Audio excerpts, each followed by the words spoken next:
Today's video is about the 10 top things your local pharmacist wants you to know.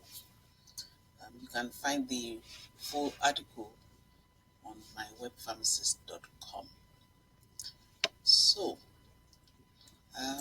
your local pharmacist is a healthcare professional who is involved in all aspects of your medication delivery. Um, Prepare your medication just as the doctor has prescribed, and um, we might sell over-the-counter medications if needed. Your pharmacist usually will explain what your medication is for, how it works, and what to expect when you take it. Your pharmacist has a degree in pharmacy, and they have been taught how these medications work, how how they how they're supposed to be used, the side effects, and all those things. However, there are some things we would like you to know. Um, a lot of things we'd like you to know, but the 10 top things in my mind are these, and they are not in any particular order. Number one, refill your medications early. Don't wait until you have 3 days left.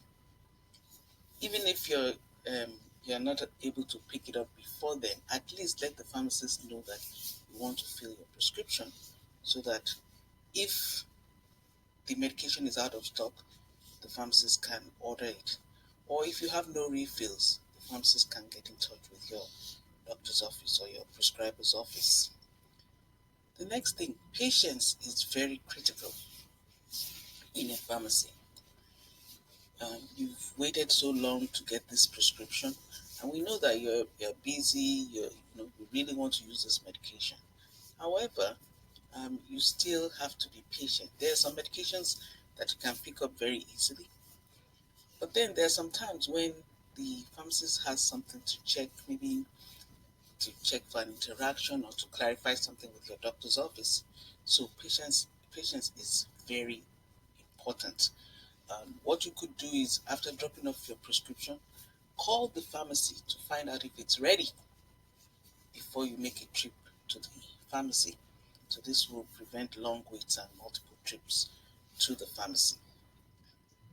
The next thing is to check your medications at the pharmacy before you leave.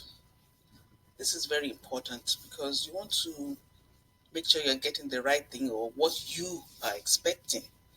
Now, if it's a refill, you could check and see if it looks like your um, previous medication. If it looks different, you should ask your pharmacist. Um, it could just be that it's a different manufacturer and same medication, or it could be that you are catching a potential mistake. So please look at your medications before you leave the pharmacy. If it's a brand new medication, ask the pharmacist, what is this for? Just to make sure it has any bearing on what you are expecting the doctor to prescribe. Number four, read the instructions carefully. We cannot overemphasize this. Read the instructions. Are you supposed to take it with food, before food, after food? Are you supposed to chew or take whole with a glass of water? Are you supposed to take with a fatty meal or meal that has no fat? There are some medications that have specific directions, so please read the instructions carefully. Sometimes you're supposed to take all the tablets or all the medication at once. Sometimes you're supposed to um, divide it throughout the day. And then when we say divide throughout the day, it's not, if you say 4 times daily, it's not that you should take it 4 times daily within 4 hours. It's supposed to be divided within 24 hours. Or if there's any different instruction, your pharmacist will let you know. But it's very important that you read the instructions carefully. Do not break or chew. Now, it's like overemphasizing, but this is very important. When we say do not break or chew, it's because the medication has been formulated in a particular way. Most of the time, it's for the extended release medications. So when they say do not break or chew, they don't want you to break up the design, because it's been designed to give off the medication at particular times. Usually you see maybe ER or CR or things like that. But even if you don't see that, when we say do not break or chew, it is important that you swallow it whole so that you get the medication. Because if you break it, you could be causing harm to yourself. It could cause treatment failure. But even in some cases, some people have had um, harm when they chewed extended release tablets. It actually um, had some corrosive effect in their mouths. So please take it important when they say do not break or chew. That is very important. But of course, there are some medications that you can break, so it's not all. So it's only when they say do not break or chew that is the time when you should not break or chew. Storage. Usually, you should store your medication in a dry, cool place, away from sunlight. So do not store it in the bathroom or in the kitchen where there's a lot of moisture. Make sure wherever you keep it is not warm or damp. So, and you should store it away from children and other members of the family. Now, number seven, insurance issues. This is a big one, a very big one in the United States. Most people have some form of pharmacy benefit plan, which we usually call insurance. And it is important that you understand what kind of insurance you or your employer has signed up for. Sometimes they have a plan this year, next year there's an adjustment to the plan. So it is very, very important that you read whatever correspondence is sent to you about your insurance. Now, sometimes some plans um, may have a deductible. That means how much you have to pay out of pocket before the insurance picks up anything. So in some cases it might be $500. In some cases it might be $3,000. So it depends on your plan. So that means you have to pay all that before the insurance pays anything. Sometimes there's a copay which is fixed. It might be $5. It might be $50. It depends on what your plan is. So always understand um, the plan you have. Some have a co-insurance. Co-insurance is usually like a percentage. They might say if this drug costs $1,000, you pay 100. If it costs $100, you pay 10. That's if it's 10%. Now, it depends on your plan. So there could be a co-insurance. Sometimes it's a mixture of both or mixture of all three. So always understand what kind of insurance you have so that you will not be surprised when you get to the pharmacy. Most of them, most insurance plans have a formulary list, which means that these are the prescriptions they are going to cover. Now, if your prescriber writes a medication that's not on that list, that means it's not going to be covered, or it may not be. So it depends on what the plan says. Some are strict, some can give you some leeway. So it depends. So it's very important, as I said, to understand the kind of plan you or your employer have signed up for. Um, Now, the reason for all this, because people wonder, why is my insurance doing this? Well, it's because of the high cost of medications. So your pharmacy benefit plan is always trying to create ways to reduce the financial burden on you and your employer. So that's why they have all these programs, prior authorization, quantity limits, step therapy. Step therapy, they want you to try something first before you go to a more expensive drug. And these are just a few ways that your pharmacy benefit plan is trying to cut the cost of medications for you and your employer as a whole. So, um, some of these plans will even they will restrict which pharmacy you can use.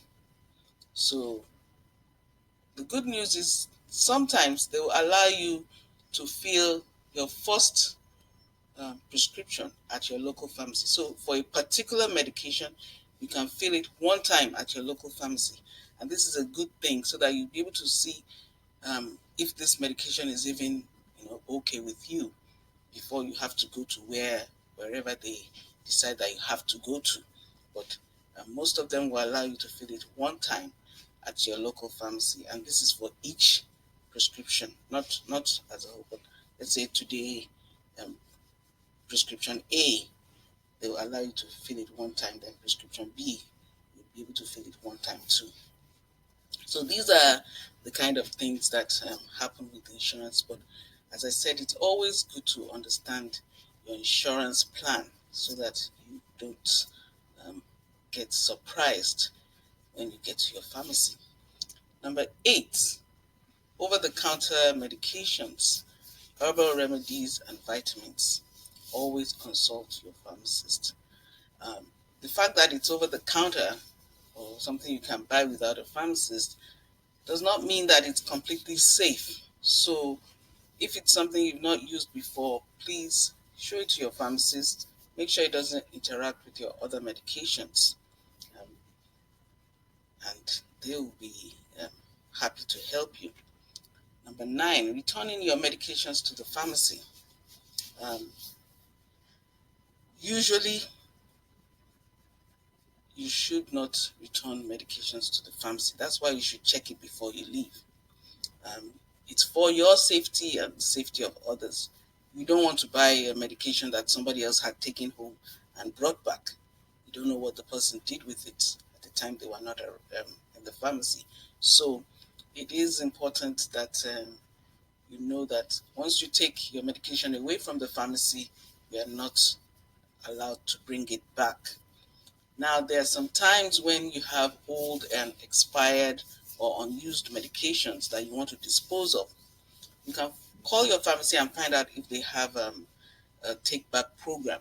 If they do not, then you can call your township, find out how to dispose of hazardous waste or medications, and they will tell you how.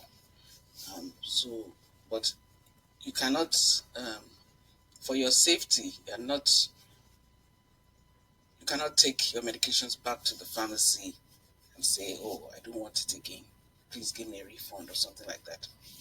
They will not be able to do that. It's the law in most states in the US. So, and it's for your safety. It's for your safety. So, and then number 10, get to know your local pharmacist. As I mentioned earlier, your local pharmacist is a specialist in these medications, and they are accessible to you.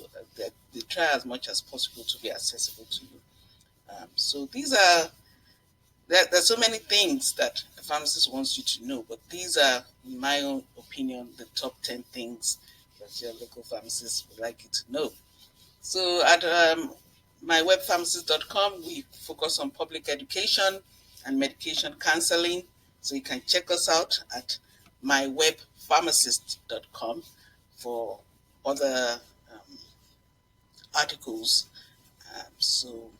And if you want to sign up to see a pharmacist, well, to email a pharmacist, we also have that service. Thank you, and stay safe.